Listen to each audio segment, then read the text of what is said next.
সালাত। সালাত এর আবিধানিক অর্থ হচ্ছে কোন জিনিসের দিকে মুখ ফিরানো। সালাতের অর্থ হচ্ছে নিকটবর্তী হওয়া, মুখ ঘুরানো, মুতাওয়াজ্জা হওয়া। ওই যে হযরত ইব্রাহিম আলাইহিস সালাম বলেছিলেন, ইন্নী ওয়াজ্জাহতু ওয়াজহিয়া লিল্লাযী ফাতারাস সামাওয়াতি ওয়াল আরদ। জানেন আপনারা? পড়েন, ইন্নী ওয়াজ্জাহতু ওয়াজহিয়া লিল্লাযী ফাতারাস সামাওয়াতি ওয়াল আরদ হানিফা ওয়া মা আনা মিনাল মুশরিকিন।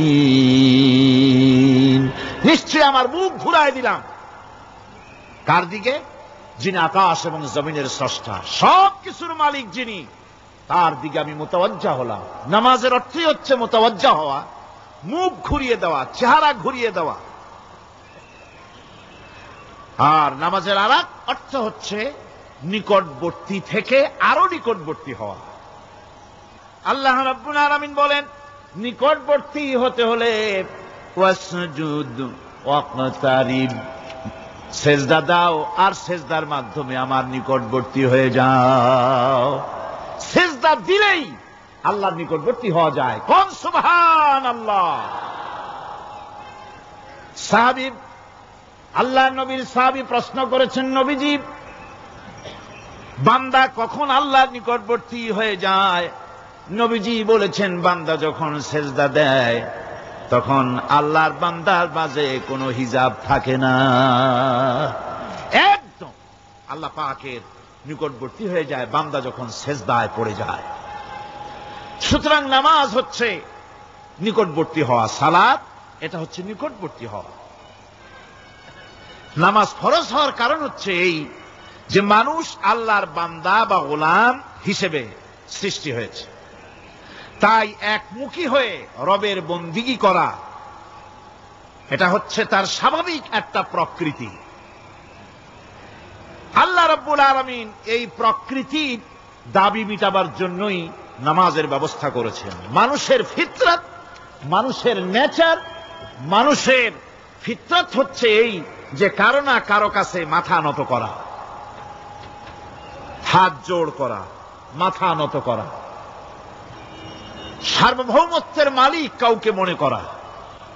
হাত জোড় করতে হলে, মাথা নত করতে হলে, সার্বভৌমত্বের মালিক হিসেবে কাউকে গ্রহণ করতে হলে আল্লাহর বিকল্প কেউ আছে নাকি? ইসলামের মূল দাওয়াতটা হলো ফিতরত অনুযায়ী দাওয়াত দেওয়া হয়েছে। মানুষ যেন মাথা নত করে, গোলামি করে। এজন্য আল্লাহ রাব্বুল আলামিন বলেছেন যে আমি মানুষ এবং জিনকে সৃষ্টি করেছি, তার কারণটাই হলো মা খালাকতুল জিন্না ওয়াল ইনসা ইল্লা লিয়াবুদুন। মানুষ আর জিন জাতিকে সৃষ্টি করা হয়েছে ইবাদতের জন্য, গোলামির জন্য।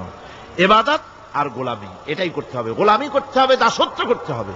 আর এই দাসত্ব, আল্লাহর আনুগত্যই গোলামির দাওয়াত দিয়েছেন দুনিয়ার সব নবীরা।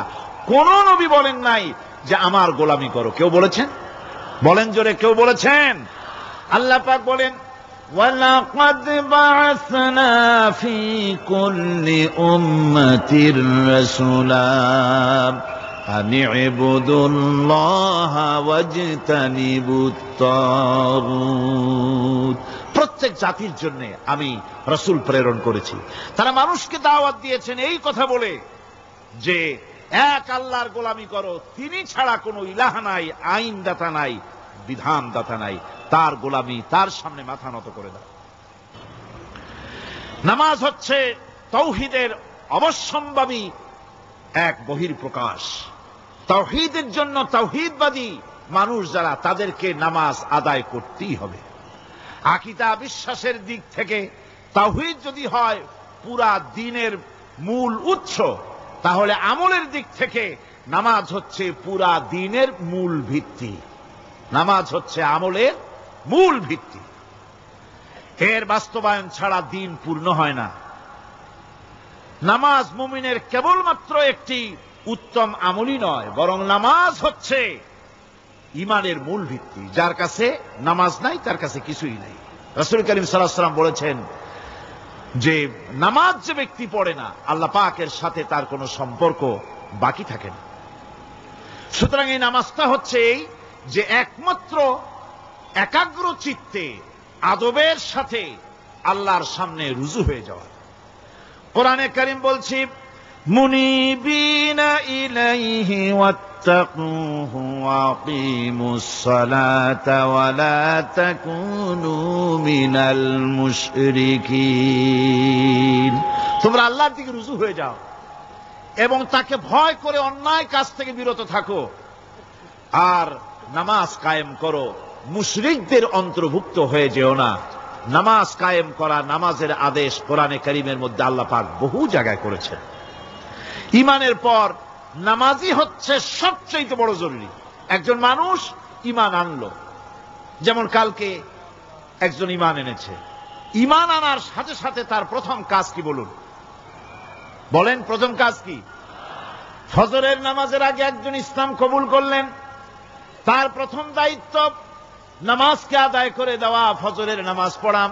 জোহরের আগেই কেউ ঈমান আনলো, তার প্রথম দায়িত্ব জোহরের নামাজ আদায় করা। আসরের নামাজের আগে ঈমান এনেছে, তার প্রথম দায়িত্ব হলো আসরের নামাজ আদায় করা। তার মানে হলো ঈমান আনার পর একজন ঈমানদারের প্রথম দায়িত্ব হচ্ছে নামাজ। গুরুত্বপূর্ণ বিষয়, খুব ভালো করে শুনতে হবে, ইয়াদ রাখতে হবে প্রত্যেকটি মুসলমানের। এই নামাজ কি জিনিস, কেমনে আদায় করতে হবে, আদায় না করলে কি হবে, গুরুত্বপূর্ণ এই কথাগুলি প্রত্যেকের স্মরণ রাখতে হবে। কিয়ামতের দিন মানুষ যে জাহান্নামে যাবে, জাহান্নামের জন্য জাহান্নামে যে সব কারণে যাবে তার মধ্যে বড় কারণ কালকে বলেছিলাম, দেখি মনে আছে নাকি? বড় কারণ কয়টা? কয়টা? আলহামদুলিল্লাহ মনে আছে। আল্লাহ রাব্বুল আলামিন বলেন, ইয়াতাসাআলুনা আনিল মুজরিমিন।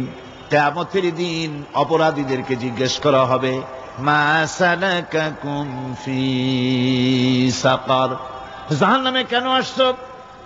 জবাবে তারা বলবে, ক্বালু লাম নাকু মিনাল মুসাল্লিনা ওয়া লাম নাকু নুতঈমুল মিসকিন। নামাজ পড়ি নাই আর এতিম মিসকিনদের খেতে দেই নাই, এই কারণেই